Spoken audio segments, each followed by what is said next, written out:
Okay students, तो आज के लेक्चर में हम डिस्कस करने वाले हैं मोल कॉन्सेप्ट बहुत ही डिटेल में, ठीक है। और इसमें मैं आपको ये भी बताऊंगा कि जी कब लिखते हैं। जैसे ग्राम आप लोग देखे होंगे, ठीक है, कि ग्राम लिख रहे हैं और एमयू लिख रहे हैं, क्यों लिख रहे हैं, कब एमयू लिख रहे हैं और कब ग्राम लिख रहे हैं, तो उसके बारे में भी डिस्कस होगा आज, ठीक है स्टूडेंट। तो अभी मैं बात करूं अगर डिफिनेशन की, तो डिफिनेशन पढ़ के आपको खास समझ में नहीं आएगा। जैसे कि एटॉमिक मास, अगर मोल कॉन्सेप्ट समझना है तो सबसे पहले हम शुरुआत ही करते हैं एटॉमिक मास से, ठीक है। देखो एटॉमिक मास क्या है, एटम के मास को एटॉमिक मास बोलते हैं, ठीक है। अब ये रिलेटिव एटॉमिक मास है। रिलेटिव क्यों है? क्योंकि इसे कार्बन 12 से रिलेट किया गया था। उससे पहले आप एक कहानी समझो, ठीक है ना। जैसे कि मान लो कि पहले ज़माने में अगर वेट मशीन नहीं थी कोई भी किसी तरह का, तो कैसे किसी चीज़ का वेट करते थे। मान लो कि कोई बॉक्स है, ठीक है, उसका वेट करना है, अगर फिजिकल क्वांटिटी मतलब कोई निकालना है उसकी कि कितना वज़न इसका है, तो उसके लिए हम कोई पैमाना ले लेते थे, ठीक है ना, कोई रेफरेंस ले लेते थे। रेफरेंस से मान लो कि ईंट ले लिए, ठीक है। अब इस बॉक्स का मान लो 2 ईंट है, वेट कितना है इसका, 2 ईंट है। अगर यहाँ पर मैं टेबल रख दूँ, मान लो कि ये जो टेबल है इसको मैं यहाँ पे रख दूँ, उसका मान लो कि 3 ईंट हो गया, ठीक है, 3 ब्रिक्स। अब मैं खुद इस पे बैठ जाऊँ अगर, तो उस पे मान लो कि मेरा वेट हो गया 30 ब्रिक्स। अभी आप कहोगे कि सर आप 30 केजी के थोड़ी होंगे। ठीक है बच्चों, क्या करें, 30 केजी के ही हैं हम, ठीक है, हल्के फुल्के दुबले पतले बिल्कुल। ओके, चलिए बात करते हैं हम। तो यहाँ रेफरेंस में जो लिए हैं हम ईंट को, तो हम क्या लिख रहे हैं यहाँ पे, देख देख रहे हैं ना हम लोग, बॉक्स कितना है, 2 ब्रिक्स है इसका वेट, ठीक है ना। अगर टेबल बोलेंगे तो मान लो कि 3 ब्रिक्स है। मान लो कि मैं हूँ अगर इधर बैठा, तो अगर 30 ईंट इधर रखेंगे तब जाके मेरा वेट आएगा 30 ब्रिक्स।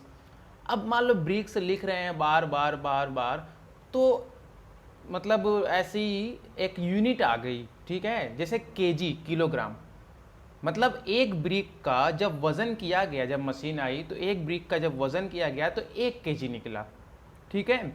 उसी तरह 2 ब्रिक्स है तो 2 केजी होगा, 3 ब्रिक्स है तो 3 केजी होगा, 30 ब्रिक्स है तो 30 केजी होगा। समझ रहे हो ना आप, क्योंकि ईंट वगैरह पहले थी तो उसी से लोग वजन करके दे देते थे। अब पता लगाना हो कि कितना वेट है उसका, तो मशीन आई तो फिर उस ईंट का वेट किया गया। एक ईंट 1 केजी की थी तो 2 ईंट 2 केजी की निकली, 30 केजी की निकली। इसका मतलब मेरा वेट कितना हुआ, 30 केजी हो गया। टेबल का वेट कितना हो गया, 3 केजी हो गया। बॉक्स का वेट कितना हो गया, 2 केजी हो गया। अब उसी तरह अगर हम केमिस्ट्री में अगर एंट्री मारते हैं स्टूडेंट, अगर केमिस्ट्री में देखते हैं तो बहुत ही छोटे मतलब एलिमेंट जो होते हैं उनको वेट करने के लिए रिफरेंस में लिया गया था कार्बन का एटम। एक कार्बन के 3 आइसोटॉप्स होते हैं, एक कार्बन 12 होता है, एक कार्बन 13 होता है, कार्बन 14 होता है। अब सवाल ये है कि कार्बन 12 ही क्यों लिए। कार्बन 12 लेने की वजह ये थी, ये रिफरेंस में ना पहले इसको रिफरेंस माना गया, ठीक है। जैसे यहाँ पे ईंट लिए थे ना, ठीक वैसे ही समझो यहाँ पर हम कार्बन 12 ले लिए हैं केमिस्ट्री में। ये बहुत ज़्यादा पाया जाता है इसलिए इसको लिए थे अबंडेंस। बहुत ही कम रिएक्टिव होता है इसलिए इसको लिए थे मॉडरेटली रिएक्टिव होता है। और ये एक स्टेबल आइसोटॉप्स है कार्बन का, ठीक है ना। कार्बन का आइसोटॉप्स क्या होता है, मास डिफरेंट होता है, एटॉमिक नंबर सेम होता है। कार्बन का एटॉमिक नंबर कितना होता है गुरुजी, 6 होता है। ओके स्टूडेंट, बहुत अच्छा, सरदार खुश हुआ, ठीक है। चलो अब आगे चलते हैं हम। एक स्टैंडर्ड एटम जो है, एटम स्टैंडर्ड एटम जो लिया गया था स्टूडेंट, कार्बन 12, इसका मास जब देखा गया, देखो एटम के अंदर 3 चीज़ें होती हैं, एक प्रोटॉन होता है, एक इलेक्ट्रॉन होता है और एक न्यूट्रॉन होता है। इलेक्ट्रॉन का वेट इतना कम होता है कि उसको साइड कर दिया जाता है जब वेट होता है तो, क्योंकि उसका मीज़र हो ही नहीं सकता, उसको नेग्लेक्ट कर देते हैं। तो एटम के अंदर बची अब दो चीज़ें, तो पूरे एटम का मास जो होगा स्टूडेंट वही दो चीज़ों पे डिपेंड करेगा, एक को प्रोटॉन बोलते हैं और एक को न्यूट्रॉन, जो सेकंड चैप्टर में आपको डिटेल में पढ़ना है। ठीक है स्टूडेंट, तो mass of one atom of carbon का क्या होगा, जितना प्रोटॉन और न्यूट्रॉन का मास रहेगा। अब मान लो कि एक प्रोटॉन का मास होता है 1.67 इंटू 10⁻24 ग्राम, एक न्यूट्रॉन का मास भी लगभग सेम होता है, ठीक है, तो इसीलिए वो इक्वल लिख दिए हम। अब कार्बन के अंदर कार्बन का जो एटॉमिक नंबर होता है स्टूडेंट होता है 6, कार्बन का एटॉमिक नंबर होता है 6। अब जितने एटॉमिक नंबर होते हैं उतना उसका प्रोटॉन हो गया, ठीक है। अब इसका मास है स्टूडेंट 12, तो मास में से एटॉमिक नंबर अगर हम माइनस कर देंगे तो न्यूट्रॉन निकल जाएगा, ये न्यूट्रॉन हो गया। तो 6 प्रोटॉन और 6 न्यूट्रॉन है, प्रोटॉन और न्यूट्रॉन का मास इक्वल होने की वजह से हम इसको 12 मान लेंगे, 12 प्रोटॉन है या फिर 12 न्यूट्रॉन है, ठीक है। और एक का मास कितना होता है 1.67 इंटू 10⁻24 ग्राम, तो मल्टीप्लाई कर देंगे। अब ये जैसे मान लो कि ये ईट है, ईट की जगह क्या लिख दिए थे हम, केजी लिख दिए थे। उसी तरह ये कोई नंबर है जो दिख रहा है आपके सामने स्क्रीन पे, ठीक है, वीडियो में, तो इसको हम क्या लिख दिए, एटॉमिक मास यूनिट। अभी हम प्रूफ करेंगे कि mu इज इक्वल टू इतना ही आएगा, ठीक है स्टूडेंट। तो mass of one carbon atom कितना आया 12 mu। तो सिंपल सा मैथमेटिक आप सबको पता होना चाहिए कि वन एटम का जो मास 12 mu है, तो 1 mu इज इक्वल टू क्या हो जाएगा, 12 उधर चला जाएगा, तो mass of one atom of carbon, ठीक है, अपॉन 12। अब 1 mu इज इक्वल टू ये आ गया हमारे पास, ठीक है स्टूडेंट। डोंट वरी, ये डिफिनेशन आपको मैं समझाऊंगा भी, ओके स्टूडेंट। चलो आगे बढ़ते हैं। फिर कुछ दिनों बाद साइंटिस्ट थे, लगे थे लोग खोज करने में, एक डिवाइस आ गई जिसका नाम रखा गया मास स्पेक्ट्रोमीटर। अब इस मास स्पेक्ट्रोमीटर से जब कार्बन 12, ये 12 क्या है, नाम है ना इसका, एटॉमिक नंबर नहीं होता है स्टूडेंट, ये 12 मास होने की वजह से कार्बन 12 बोल रहे हैं, ठीक है, इसका एटॉमिक नंबर 6 ही होता है हमेशा। तो जब मास स्पेक्ट्रोमीटर से कार्बन का मास देखा गया, मेजर किया गया, तो आया 1.992 इंटू 10⁻23 ग्राम, ठीक है। अब मेरे प्यारे student, mass of one atom of carbon 12 तो निकल गया है, उसकी वैल्यू अगर हम यहाँ पे पुट कर दे रहे हैं, जैसे यहाँ पे पटक दिए हैं, तो ये कट के क्या हो जाएगा, सॉल्व करने पर आएगा 1.67 इंटू 10⁻24 ग्राम। ओके, क्लियर है। तो इसी की जगह तो हम AMU लिखे थे, अब आया समझ में, ठीक है, ओके स्टूडेंट। अब देखो हम कुछ एग्जाम्पल लेते हैं, जैसे कि मास of one atom of oxygen.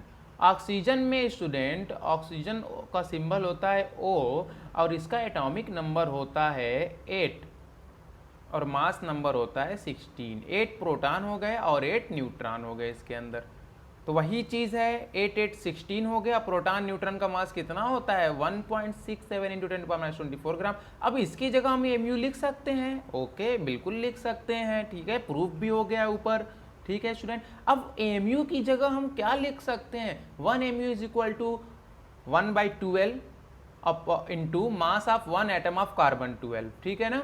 तो वही चीज़ है 1/12 mass of carbon 12 atom, 1 MU is equal to हम ये लिख सकते हैं, ये वही चीज़ तो है ये, ठीक है, don't confuse, okay student.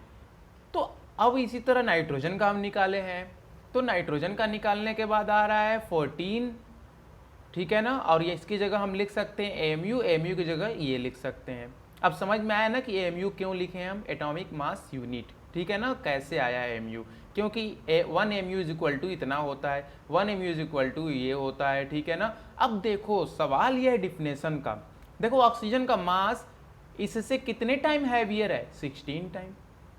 Nitrogen का मास इससे 1/12 mass of one atom of carbon 12 से कितने टाइम हैवियर है? 14 टाइम हैवियर है। ऑक्सीजन का मास 1/12 मास ऑफ कार्बन 12 से कितने टाइम हैवियर है? 16 टाइम हैवियर है। तो ठीक वही डिफिनेशन में तो है मेरे प्यारे बच्चों। It is defined as the number, एक नंबर होता है एटॉमिक मास जो ये इंडिकेट करता है कि कोई भी एटम, ठीक है ना, वो कार्बन 12 से कंपेयर करने पर 1/12 part of mass of one atom of carbon 12 से कितने टाइम हैवियर है। ठीक है ना, अब पढ़ते हैं इसको एक बार। It is defined as the number which indicates how many times the mass of one atom of an element is heavier in comparison to 1/12 part of mass of an atom of carbon 12। वही चीज तो लिखा है 1/12 part of mass of one atom of carbon 12। ठीक है ना, इसको हम वन एटम बोल सकते हैं यहाँ पर। ठीक है ना स्टूडेंट? ओके मेरे प्यारे स्टूडेंट, अब आगे बढ़ते हैं। समझ में आया ना कि एएमयू क्यों लिखते हैं? ठीक है, वैसे ही आपको अभी फट से समझ में आ जाएगा कि ग्राम कब लिखते हैं। अब मेरे प्यारे स्टूडेंट, एक टर्म इंट्रोड्यूस हो रहा है यहाँ पर आपके पास, मोल। मोल का मतलब होता है कि कोई भी केमिकल सबस्टांस को अगर मीजर करते हैं हम, तो उसको हम मोल में करते हैं। Measurement the amount of chemical substance, chemical substance की मात्रा को, अमाउंट को हम किस में मेजर करते हैं? मोल में करते हैं या एसआई यूनिट है। अब देखा गया कि यह मोल वो एक नंबर है या फिर वो एक पार्टिकल है, अमाउंट है, is the amount of particle, यह एक ऐसा अमाउंट है जो 12 ग्राम ऑफ कार्बन 12 का जो एटम था 12 ग्राम में जितना नंबर प्रेजेंट होता है, जितने कार्बन एटम प्रेजेंट होते हैं, ठीक है ना, जितने पार्टिकल होते हैं कार्बन के 12 ग्राम में, कार्बन 12 के जितने पार्टिकल होते हैं उसी को 1 मोल बोल दिया गया, उसी को मोल बोल दिया गया। ठीक है, तो 1 mole of carbon 12 atom is equal to 12 gram. Clear है स्टूडेंट? ठीक है, अब देखा गया कि 12 ग्राम में जितने पार्टिकल थे उनका नंबर कितना था? 6.022 इंटू 10⁻23। ठीक है, ये माइनस वगैरह कुछ नहीं है, मिस्टेक से ये हो गया था। ओके स्टूडेंट, इसी को बोलते हैं एवोगाड्रोस नंबर, Na। ठीक है, तो हम यहाँ पे लिख सकते हैं 1 मोल ऑफ कार्बन 12 एटम की जगह, क्योंकि 1 मोल इज इक्वल टू होता है 6.022 इंटू 10⁻23। ठीक है, इज इक्वल टू 12 ग्राम। तो यह इतने एटम का मास कितना है? 12 ग्राम है। ठीक है स्टूडेंट, वेट जो है इसका। अब 1 एटम ऑफ कार्बन 12 का मास कितना हो जाएगा? 12 अपॉन एवोगाड्रो नंबर। ठीक है, क्लियर है? आप ये चीज़ें याद रखो। ठीक है ना, इसका मतलब क्या है मैं अभी आपको समझाने वाला हूँ। इसको लिखते हैं ना 12 ग्राम अपॉन Na, इसकी जगह हम Na लिख सकते हैं ना। ओके स्टूडेंट, तो सिंपल सा मैथमेटिक है, देखो एक बार इसको। 1 atom of carbon 12 is equal to क्या हो जाएगा? 12 ग्राम अपॉन, ये नंबर इधर चला जाएगा, ये क्या है? इतने एटम का वेट है, तो एक एटम का वेट कितना हो जाएगा? 12 अपॉन 6.022 इंटू 10⁻23। ओके स्टूडेंट, ठीक है। तो 1 AMU इज इक्वल टू हमें पता है पहले से, जो अभी हम पीछे पढ़े हैं कि 1/12 into mass of 1 atom of carbon 12। ठीक है, तो mass of 1 atom of carbon 12, mass of 1 atom of carbon 12, mass of 1 atom of carbon 12 क्या हो जाएगा स्टूडेंट? 12 ग्राम अपॉन Na। ठीक है, लिख दिए 12 ग्राम अपॉन Na। 12 से 12 कैंसिल हो गया, ये क्या हो गया? 1 AMU is equal to 1/Na, Avogadro number gram. ठीक है स्टूडेंट? ओके, अब 1 AMU इज इक्वल टू इतना भी हम कैलकुलेट कर चुके हैं अभी। 1 AMU इज इक्वल टू ये भी ला चुके हैं अभी पिछले, ठीक है, थोड़ा देर पहले। अब बात करते हैं हम मोलर मास की।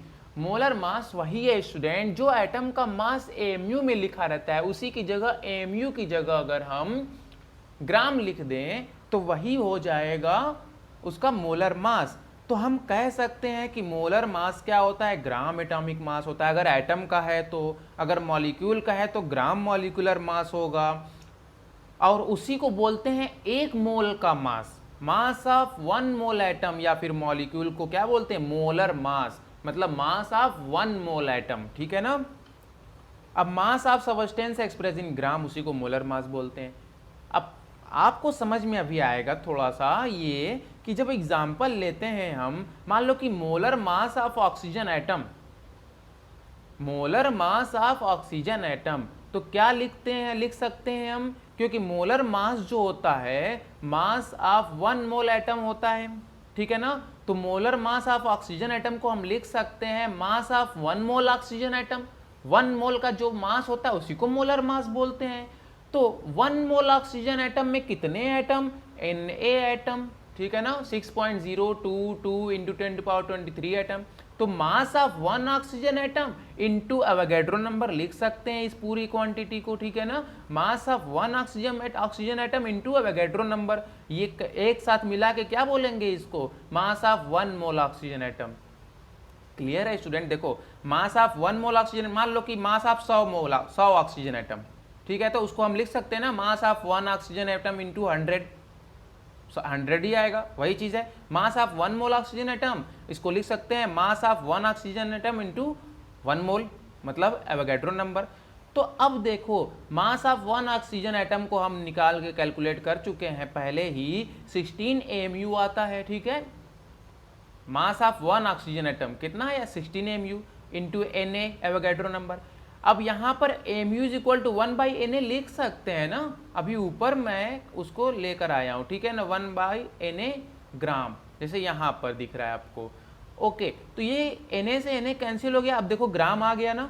ये थी कहानी ग्राम और AMU की। AMU लिखे और ग्राम लिखे। ग्राम कब लिखे, जब मोलर मास निकाले हैं हम। AMU कब लिखे, जब एक एटम का मास। ठीक उसी तरह मैं यहाँ पर एग्जाम्पल के थ्रू आपको समझाने की कोशिश करता हूँ। तो स्टूडेंट ऑक्सीजन है, ठीक है ना, ऑक्सीजन का मास होता है 16, ठीक है ना। अब 16 AMU लिखा है अगर, तो वो एटॉमिक मास है, मतलब एक ऑक्सीजन एटम का मास है, मास of 1 atom, mass of 1 atom मतलब 16 AMU, mass of 1 oxygen atom मतलब 16 AMU। अब ग्राम लिख दिए तो ये मोलर मास हो गया, ग्राम एटॉमिक मास हो गया, ग्राम में लिखे हैं तो मास ऑफ 1 मोल एटम का मास हो गया, मास ऑफ 1 मोल एटम मतलब 1 मोल, ये कितने का मास हो जाएगा, अगर ग्राम में लिखा है तो 6.022 इंटू 10⁻23 एटम का मास हो जाएगा ये, अगर ग्राम में लिखा है तो, ठीक है ना। मान लो कि मेरा 30 ग्राम लिखा है अगर, तो कितने का मास हो जाएगा वो, मतलब कोई भी चीज़, मान लो कि 16 ग्राम ये पेंसिल है, तो उसमें कितने पार्टिकल हैं, 6.02, मतलब कहा जाए कि 1 मोल पेंसिल, तो कितनी पेंसिल, इतनी पेंसिल। 1 मोल आप, कितने आप, इतने आप। 1 मोल मैं, कितने मैं, इतने मैं, ठीक है। चलो ओके स्टूडेंट, तो यह एटम का था। ठीक उसी तरह अगर मान लो कि ये एक मॉलिक्यूल है, ठीक है ना। अब इसको कैलकुलेट करेंगे, मॉलिक्यूलर मास निकालेंगे, तो हाइड्रोजन का होता है 1, 2 हाइड्रोजन है तो 1 इंटू 2 प्लस 16, ऑक्सीजन का 16 होता है, 18 आएगा। अब इसको हम दो तरह से लिख सकते हैं, 18 AMU 18 G। इसमें डिफरेंट पूछा जाए तो यह 1 मॉलिक्यूल का मास है, 1 मॉलिक्यूल का मास है, जिसको मॉलिक्यूलर मास बोलते हैं, मास ऑफ 1 मॉलिक्यूल। अब ये क्या है, ग्राम मॉलिक्यूलर मास है, मतलब मोलर मास है, मतलब मास of 1 mole molecule, mass of 1 mole molecule मतलब मास ऑफ 6.022 इंटू 10⁻23 मॉलिक्यूल। तो ये था gram atomic mass, gram molecular mass, atomic mass. Atomic mass को रिलेटिव एटॉमिक मास बोलते हैं। AMU कब लिखते हैं और G कब लिखते हैं, ग्राम। तो ये सारी चीज़ें उसमें डिस्कस हो चुकी है। अब मैं आगे बढ़ता हूँ इसी मोल कॉन्सेप्ट में। स्टूडेंट, मेरे प्यारे स्टूडेंट, थोड़ा सा वेट करो आप, बस हो गया, ठीक है। ओके स्टूडेंट, अब देखो आप लोग इसको ध्यान से देखना, अच्छे से देखना। Molecular mass is equal to होता है, मेरी एक और वीडियो है ना मोल कॉन्सेप्ट पे, उसे आप देखना। Molecular mass is equal to होता है 2 इंटू वेपर डेंसिटी, लिंक दे दूंगा ना, 2 इंटू वेपर डेंसिटी कैसे आया, ठीक है, मैंने पढ़ाया है वही चीज़। अब देखो molecular mass is equal to होता है 2 इंटू वेपर डेंसिटी। अब एक रिलेशन हम निकालते हैं, relationship between mass and volume of gas. Gas के मास और वॉल्यूम में क्या रिलेशन निकलेगा, इसी से निकलेगा। Molecular mass is equal to तो है 2 इंटू वेपर डेंसिटी। अब देखो वेपर डेंसिटी जो होती है वो एक रिलेटिव डेंसिटी होती है, आप पहले भी जानते हो कि नहीं जानते हो तो आज जान लो, ठीक है। उसको रिलेटिव डेंसिटी इसलिए बोलते हैं कि किसी भी गैस की डेंसिटी निकालने के लिए उसको हाइड्रोजन से रिलेट करके निकालते हैं। मतलब मेरे बच्चों कि थोड़ा सा तेज नहीं ना हो रहा है, ओके, वीडियो है, अपलोड है, आप इसको देख लेना अच्छे से। देखो, density of gas upon density of hydrogen से रिलेट करके निकालते हैं, तो इसीलिए उसको वेपर डेंसिटी बोलते हैं। तो मेरे प्यारे स्टूडेंट, इसको हम बोल सकते हैं 2 इंटू डेंसिटी ऑफ गैस क्या होता है, मास पर यूनिट वॉल्यूम, ठीक है। तो mass of certain volume of the gas at STP, कुछ वॉल्यूम है, और वही सेम वॉल्यूम पे ही हाइड्रोजन का मास रहेगा, mass of same volume of hydrogen gas, ठीक है ना, रिलेट कर रहे हैं ना, तो सेम वॉल्यूम रहेगा। अब मान लो कि 1 लीटर गैस है ऊपर, मास of 1 litre of the gas at STP, तो हाइड्रोजन का भी क्या हो जाएगा, मास of 1 litre of hydrogen, H2 मतलब हाइड्रोजन गैस, ठीक है, एट एसटीपी। तो mass of 1 litre of the gas at STP, ये तो वही रहेगा क्योंकि हमको पता ही नहीं है कि कितना मास रहेगा गैस का, ठीक है ना। लेकिन हाइड्रोजन का मास पता है हमको 0.089 ग्राम। 1 लीटर हाइड्रोजन गैस जो होता है उसका मास कितना होता है, 0.089 ग्राम, अगर उसकी डेंसिटी देखा जाता है तो, ठीक है ना, मास पर यूनिट वॉल्यूम, ठीक है। अब देखो स्टूडेंट,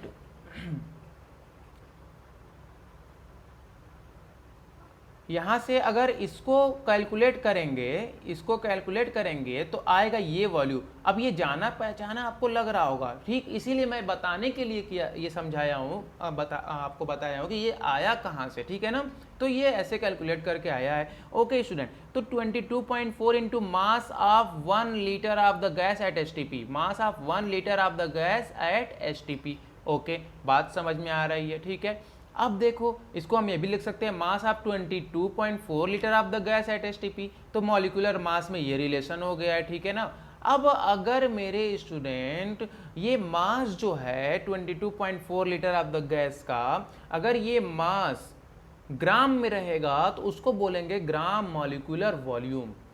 मतलब इतने वॉल्यूम का जो मास है अगर वो ग्राम में रहेगा तो उसको बोलेंगे ग्राम मॉलिक्यूलर वॉल्यूम। वही डिफिनेशन यहाँ पे निकल के आ रही है कि 22.4 लीटर ऑफ एनी गैस, कोई भी गैस अगर एसटीपी पर है, अगर उसका मॉलिक्यूलर मास एक्सप्रेस्ड इन ग्राम में एक्सप्रेस करते हैं तो उसको हम बोलते हैं ग्राम मॉलिक्यूलर वॉल्यूम, ठीक है ना। अब आपको पता है कि अगर मॉलिक्यूलर मास को हम ग्राम में एक्सप्रेस कर देंगे तो वो एक क्या हो जाएगा, मोलर मास हो जाएगा। तो हम कह सकते हैं कि यह किसके इक्वल होगा, 22.4 litre of gas at STP. अगर ग्राम में मॉलिक्यूलर मास उसका रहेगा तो वो 1 mole of any gas is equal to आ जाएगा, ठीक है ना, क्योंकि 1 मोल क्या होता है, मोलर मास होता है किसी भी, मतलब अगर 1 मोल ऑक्सीजन एटम बोलूं तो 16 ग्राम उसका मोलर मास, ठीक है ना, मोल इन टर्म ऑफ मास, ठीक है। तो अब ये समझ में आ रहा है हमको कि 1 मोल ऑफ एनी गैस कितना होता है, किसके इक्वल होता है, कितना वॉल्यूम होता है। कोई भी गैस ले लो आप, कोई भी गैस ले लो, अगर उसका 1 मोल लोगे तो उसमें रहेगा 22.4 लीटर, वो वॉल्यूम ऑक्यूपाई करेगी। कोई भी गैस 1 मोल ले लो आप तो 22.4 लीटर उसका वॉल्यूम होगा, ठीक है ना। अब मान लो कि बोल दें कि 1 मोल ऑक्सीजन गैस तो 22.4 litre oxygen, 1 mole carbon dioxide gas तब भी हम बोल देंगे 22.4 litre.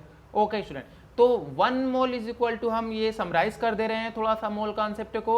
1 mole is equal to होता है ग्राम एटॉमिक मास या फिर ग्राम मॉलिक्यूलर मास या फिर मोलर मास। अगर उस वाइज उसी को नंबर में हम इंट्रोड्यूस करते हैं तो 6.022 इंटू 10⁻23 एटम हो सकता है या फिर मॉलिक्यूल हो सकता है या फिर जो भी चीज़ें मतलब क्वेश्चन में दी गई हो, ठीक है ना। अब देखो 1 milli mole is equal to होता है 10⁻³ mole, 1 micro mole is equal to होता है 10⁻6 mole, 1 nano mole is equal to होता है 10⁻9 मोल।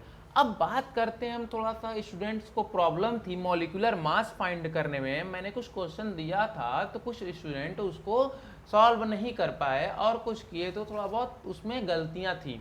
तो मॉलिक्यूलर मास के लिए स्टूडेंट मैं एक ये बताने जा रहा हूँ आपको, इसे अच्छे से ध्यान रखना, ठीक है। ओके स्टूडेंट, कुछ ट्रिक है, जो चीज़ें लर्न करनी है आपको लर्न करना ही पड़ेगा, ठीक है ना। और कुछ ट्रिक हैं जो मैं बताने जा रहा हूँ आप लोग को। अगर एटॉमिक नंबर हम 30 तक पहले तो याद कर लो आप, अपना फंडा यही है कि सबसे पहले 30 तक आप याद कर लो, फर्स्ट प्रायोरिटी है आपकी। पीरियडिक टेबल पढ़ना तो उसमें ज़्यादा याद करना, ठीक है। देखो, ही लीबे बकनोफनिया नामग अलसी पस्कल अर्नी का शक्ति वक्रमन फीको निकोजन, ठीक है। ही लीबे बकनोफनिया नामग अलसी पस्कल अर्नी का शक्ति वक्रमन फीको निकोजन, ठीक है। थोड़ा फनी है, थोड़ा इस पे आप ध्यान रखना अच्छे से, इसको कैसे मतलब सॉल्व करना है। अब देखो, ह मतलब हाइड्रोजन हो गया, ही मतलब हीलियम हो गया, लिथियम हो गया, बेरिलियम हो गया, बे से, ब से बोरान हो गया, कार्बन हो गया, नाइट्रोजन हो गया, ऑक्सीजन हो गया, ओ से नो मतलब ओ वाला ओ से ऑक्सीजन हो गया, फ से फ्लोरीन हो गया, नी से नियान हो गया, ये कुछ नहीं है, ठीक है। अब देखो इसका एटॉमिक नंबर 1 2 3 4 5 6 7 8 9 10 याद हो गया। ही लीबे बकनोफनिया मतलब हाइड्रोजन से लेकर हीलियम तक, नियान तक 10 एटॉमिक नंबर। एटॉमिक मास इसका 1, इसका 4 होता है, ठीक है ना। देखना इस तरह आप याद कर लेना, किसी का डबल है, ठीक है ना, और किसी किसी का डबल से एक ज़्यादा एटॉमिक नंबर, एटॉमिक मास, ठीक है। क्योंकि मॉलिक्यूलर मास फाइंड करने के लिए आपको एटॉमिक मास पता होना चाहिए, ठीक है ना। अब देखो हाइड्रोजन का 1.008 होता है तो 1 लिखे हैं हम, ठीक है ना, इसको 1 लिख सकते हैं। एटॉमिक मास 1.008 होता है तो 1 लिख सकते हैं इसको। हीलियम का 4 होता है एटॉमिक मास। अब देखो लिथियम का कितना होता है, 3 एटॉमिक नंबर होता है, इसका एटॉमिक मास क्या हो जाए 7 हो जाएगा। 6.9 का मतलब 7 आप रखना, ठीक है ना। 6.9 मतलब इसको 7 रखना, आप इसको 9 रख सकते हो, ठीक है ना। इसको 10 का मतलब 11 रख सकते हो। बोरान का क्या रखोगे 11 रखोगे, ठीक है ना। और इसका 12 है। बाकी जो पॉइंट में अगर ज़्यादा रहेगा तो राउंड ऑफ लेंगे तो वो एक ज़्यादा हो जाता है, ठीक है ना। अब देखो स्टूडेंट, नामक अलसी पस्कल अर्नी, ना मतलब सोडियम, मग मतलब मैग्नीशियम हो गया, अल मतलब एल्युमिनियम हो गया, सी मतलब सिलिकॉन, प मतलब फास्फोरस हो गया, स मतलब सल्फर हो गया, कल मतलब कल हो गया क्लोरीन Cl, अर मतलब अर हो गया, नी मतलब कुछ नहीं, नी से कुछ नहीं, नी खाली। ओके स्टूडेंट, क मतलब पोटेशियम, का मतलब कैल्शियम, ठीक है। सक मतलब एससी स्कैंडियम, टी मतलब टाइटेनियम, व मतलब वेनेडियम हो गया, क्र मतलब क्रोमियम, क्रम मतलब क्रोमियम हो गया, क्र मतलब क्रोमियम हो गया, और मन मतलब मैग्नीज हो गया। फी मतलब फी लिख दो, को मतलब को लिख दो मतलब आयरन कोबाल्ट, नी लिख दो निकल, कू लिख दो कॉपर, जन लिख दो जेडन जिंक। अब 1 से लेकर 30 तक फिल कर दो, यहाँ तक सिंबल जो लिखे हो, ठीक है ना। एटॉमिक नंबर आपको लर्न हो गया। ठीक उसी के नीचे आपको एटॉमिक मास मैंने दिया है, जिसे सोडियम का होता है 1 से ज़्यादा, डबल से 1 ज़्यादा है, ठीक है ना। मैग्नीशियम का 424 ही होता है, एल्युमिनियम का भी डबल से 1 ज़्यादा है, ठीक है ना। और सिलिकॉन का वही है उतना है, और फास्फोरस का भी डबल से 1 ज़्यादा है, सल्फर का उतना ही है 32, ठीक है ना, डबल कर दो बस। और क्लोरीन का 35.5 है, आर्गन का 37, आर्गन का होता है स्टूडेंट 37,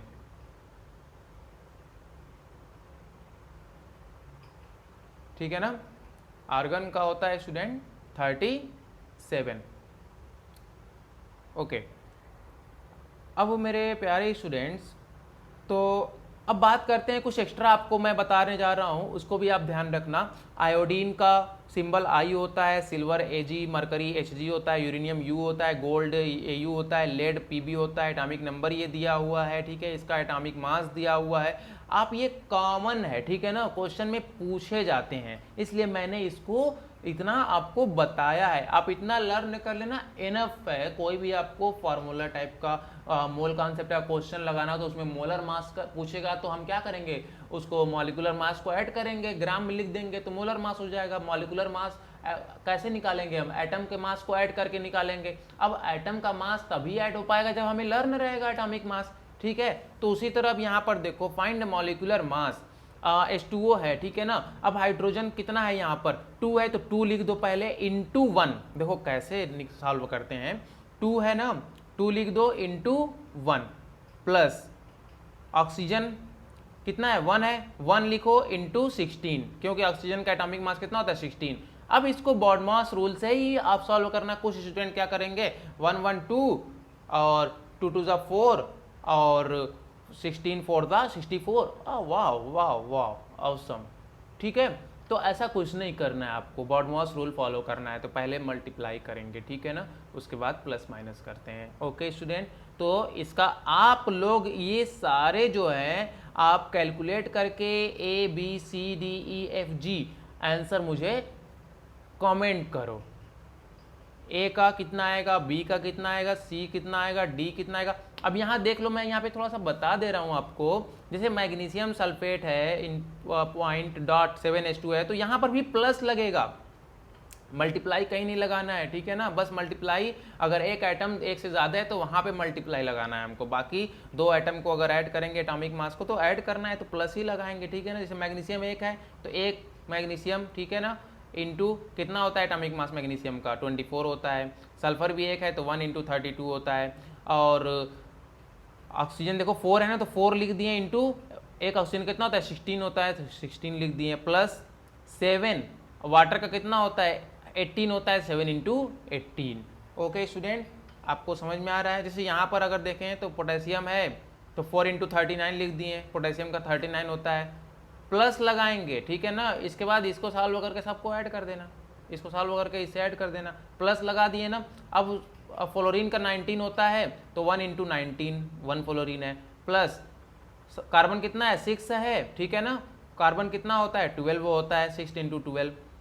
नाइट्रोजन कितना है 6 है, नाइट्रोजन का 14 होता है तो 6 × 14, ठीक है ना। अब बॉडमॉस रूल का जानते हो, इतना तो आना चाहिए आपको, ठीक है ना। अच्छे से इसको सॉल्व करना आप, मैं ये लिख दिया हूँ इसलिए, ठीक है ना। अदरवाइज आप ये ऊपर से लिख सकते थे, लेकिन कैसे थोड़ा सा दिक्कत थी स्टूडेंट को, इसलिए मैं बता रहा हूँ। 12 है तो 12 × 12, 22 है 22 प्लस 22 × 1, ठीक है ना। ऑक्सीजन का 11 ऑक्सीजन 11 है ना, तो 11 × 16। अब देखो यहाँ पर अगर यूरिया का मान लो लिखना है, ग्लूकोज और फ्रक्टोज एक ही होता है ना फार्मूला, शुगर का फार्मूला C12H22O11 होता है, याद रखना, वेरी वेरी IMP, ये सारी चीज़ें हैं। अब यूरिया में देखो स्टूडेंट CO कार्बन ऑक्सीजन और NH2 होल ट्वाइस होता है, ठीक है ना। यूरिया में तो कार्बन का 1 कार्बन है तो 1 × 12 हो गया, प्लस 1 ऑक्सीजन है तो 1 × 16 हो गया, प्लस लगाओ, ठीक है ना।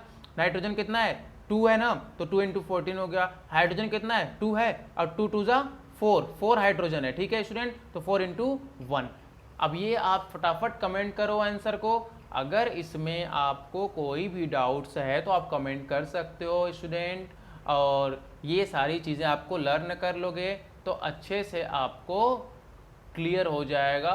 कोई भी मोल कॉन्सेप्ट का क्वेश्चन रहेगा, अगर उसमें कोई कंपाउंड है उसका मोलर मास निकालना हो आपको तो एटॉमिक मास को ऐड करेंगे, ठीक है ना, तो मोलर मास निकलेगा ग्राम में, ठीक है।